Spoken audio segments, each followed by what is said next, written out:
The media world has not changed very much really in many generations. It's been a top-down process of a few people, a few institutions make the decisions about what the rest of us can know.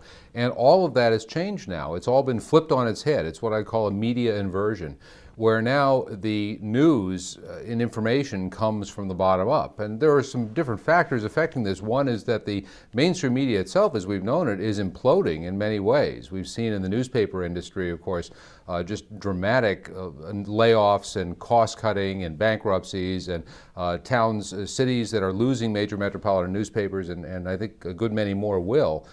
In addition, the staffs of those newspapers have been cut on the order of 50 and 60% in some cases. And so the number of people who are out there actually reporting the news is much smaller than it's been in decades. And that changes the equation of how information is communicated. Historically, media relations has been about trying to influence a small number of media professionals who then pick and choose what their audiences may know. But today, there are many fewer media professionals. So on the one hand, there's the chance for those who create the news or who want to disseminate their message to take their message directly to the public, because the media institutions are no longer doing that nearly as effectively as they used to. Another factor in this media inversion is that news comes from the ground up. It's the groundswell effect. So we saw in the case in April of 2009 where a singer in the UK became an international phenomenon by virtue of her 5 minutes of fame on a TV show. Had over 100 million YouTube downloads within 3 weeks following her appearance on this TV show. And that became a global phenomenon because it went from the ground up. Otherwise, this woman would have been just she would have been a small phenomenon in the UK, but she became a global figure, globally famous because of the viral spread of this information. We see many other examples of this. When the plane hit the water in New York in January 2009, the first reports, the first videos and photos that came out of that event were taken by people with their iPods, with their camera phones, and they were sent by Twitter. And so there was a period of time when the world was trying to learn about this news event, and the best place to go was on Twitter. So the news increasingly is defined by the audience, by the people who care about what is news, and that is disseminated up through the media, which increasingly is an aggregator and a filter and an analyzer of information that comes from this large audience of citizen reporters, if you will. And that has important implications for how we communicate messages, how any organization or institution communicates messages. If we can get a large enough a body of interested people to shout at the same time, if you will, using all of their electronic tools, that catches the attention of media. It used to be that media was very much a small cabal of people at the top of the media organizations working with other influencers in the institutions that they covered who decided what was filtered down to the public. Now the public decides what's filtered up through the media.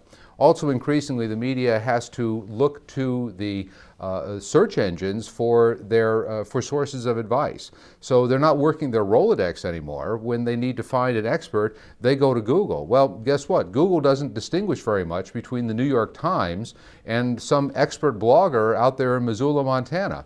So if you can reach the top of the Google search results in the field that's important to you, you can actually become an important media influencer just by virtue of your expertise. You don't need public relations people. You don't need marketing budgets. You just need to say interesting things, and then search engines do the rest for you. So the media, which has historically been the disseminator of news, is now becoming the reflector of news. They take advice, expertise that is coming from all kinds of directions and reflect it back. And this puts power into the hands of groups of people who care very passionately about the topics that interest them. They no longer have to get lucky. They no longer have to spend money and put together media relations campaigns. They can simply, by virtue of their collective voice, make a difference in this world. So I think of it as the the old media world was like the dictatorships, Fidel Castro and his small group of people running Cuba, and the new media world is like those masses of people that he was speaking to. Now they're doing the talking, and the person at the top, the gatekeeper at the top, is having to listen and reflect back to them what they want to hear. We're going to see a wholesale change in the media landscape in the next 5 years. Many of the institutions that have dominated the world of media in the U.S. are going to disappear or will be downsized dramatically and will be reinvented in some other form. They'll be much more localized, much smaller, they'll be predominantly online, and they'll be much more interactive with the communities that they work with, because the fact is people simply won't pay attention to media organizations anymore that aren't paying attention to them. So a lot of behavioral shifts will be happening in what we have known to be the traditional media.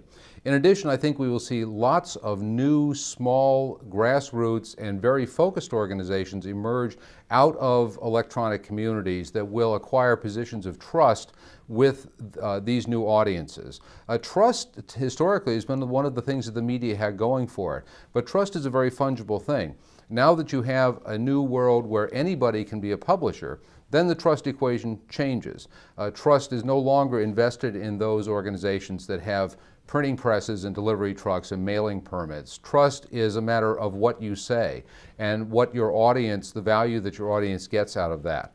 Because the cost of delivering that message, the publishing vehicles, if you will, are so inexpensive. So when the trust equation changes, then you will have many more new sources of trust that will emerge. Some of them will address only a very small audience. People who like knitting, for example, or people who like to race a certain kind of sports car. There will be trusted advisors, trusted authorities within those communities who will have, if you will, media-like attention and media-like power to influence those groups, except that they will emerge using a new generation of tools that are much cheaper and are much more accessible than those that have existed in the past. What this means to marketers is becoming much more tuned in to the power of small communities. You know, marketing has historically been a mass communication function, where we learned how to assemble very large lists and to message them, and we became accustomed to small response rates. A 2 to 3% response rate to a direct mail campaign was considered a success. Can't think of any other industry where 98% failure rate is considered a good thing. But that's been the case in marketing. What we have now is the capacity to engage much smaller groups, but much more intense, focused, and interested groups, to the point where you should be looking at response rates that are in the 20, 30, 40% rate if you are giving them something that's useful to them and are giving them the right incentives to come back and engage with you. And some people may look at this and say, well, that's a lot more work. There's a lot more groups that I have to influence.